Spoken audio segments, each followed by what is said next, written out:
giving you an opportunity to get the full story from the people who tell it best. This is Mediacom News Leaders. And welcome to Mediacom News Leaders. Thanks for tuning in. I'm Carol Kelly. Joining us today from the Cedar Rapids Police Department, we've got Sergeant Laura Faircloth. Welcome. Hi, thank you. So the spring weather coming and it's getting nicer. You have more people that are out and about and being active, walking safely. Let's talk a little bit about that. Great. Well, what we would like to talk about a little bit today is about your personal safety and how you can avoid different situations that you might not want to be involved with while you're walking. So first of all, if you try to walk during the daylight hours, that's the safest, but certainly people can't always do that. So if you are going to walk at night, wear reflective clothing so cars can see you and other people can see you as well when you're walking, and try to walk in areas that are populated so you're not walking in really secluded areas. And if you can, bring a buddy or a dog. If you have a dog with you, believe it or not, some people might not want to approach you.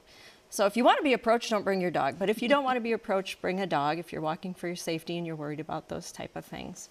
Also, tell somebody your route.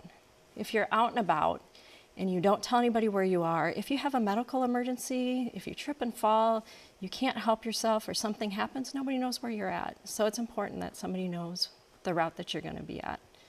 Also, stay alert. Watch everything that's around you. A lot of people like to wear those earbuds with their music really loud. Well, I know that's a lot of fun and we all like to do that, but can you really hear things? Can you hear traffic around you? Can you hear sirens, or can you hear somebody approaching you? Maybe you want to turn down your music just a little bit so you're aware of what's going on. Don't carry large sums of cash. I don't have large sums of cash, so I don't have to worry about that, but some people might be tempted to carry large sums of cash. Don't do that while you're walking.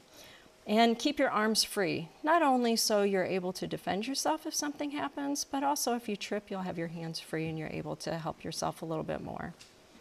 Know where your route is and what your purpose is for walking, so have your head up, make sure people know that you're confident, don't look like you're a victim. If you are being followed, go somewhere right away, change your direction that you might be going. If you see a store that's open, if there's a gas station close or there's people close, go to those areas so you can be safe. If you can't get away from the person, scream. If you carry a whistle, use your whistle. Do whatever you need to make yourself safe. And what if some of those, if there was a person and they had a weapon, how would you react? Well, if they have a weapon, that's going to be a personal choice, whether you're going to fight or not.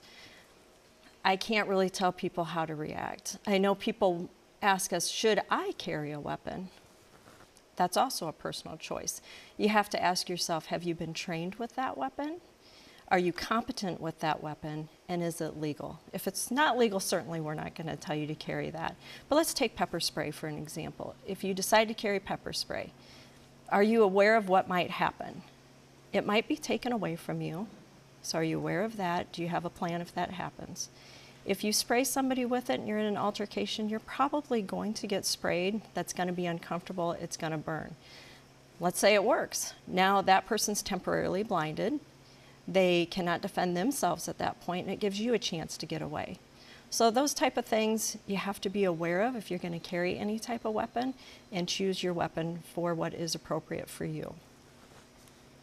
If we were out, and let's talk a little bit about just having a plan. Let's say you were to go and you were walking your dog or whatnot, and if something were to happen, can you talk a little bit about that? Sure. What I like to do and what I encourage other people to do is when you're walking and you're out, you want to make sure that you're thinking of different scenarios that might happen. Are you thinking of if a person comes out this way, this is what I'm going to do? Because if you have a plan, you're more likely to use that plan. If you've never thought anything can happen to you, then you're not going to have time to react, or you're not going to know how to react. So always be thinking, unfortunately, of the worst case scenario when you're out walking, and then you'll have a plan. And also, let's talk about common sense. Sure. Common sense. A lot of times, we know the right thing to do, but something tells us not to do it. I call it more sixth sense. If you feel that something's not right, listen to that sixth sense and make sure that you go a different route or you have a different plan. It's always about safety. It's always a pleasure. Thank you so much for joining us. Thank you. This has been Mediacom News Leaders, your opportunity to get the full story from the most reliable sources exclusively on Mediacom News Leaders.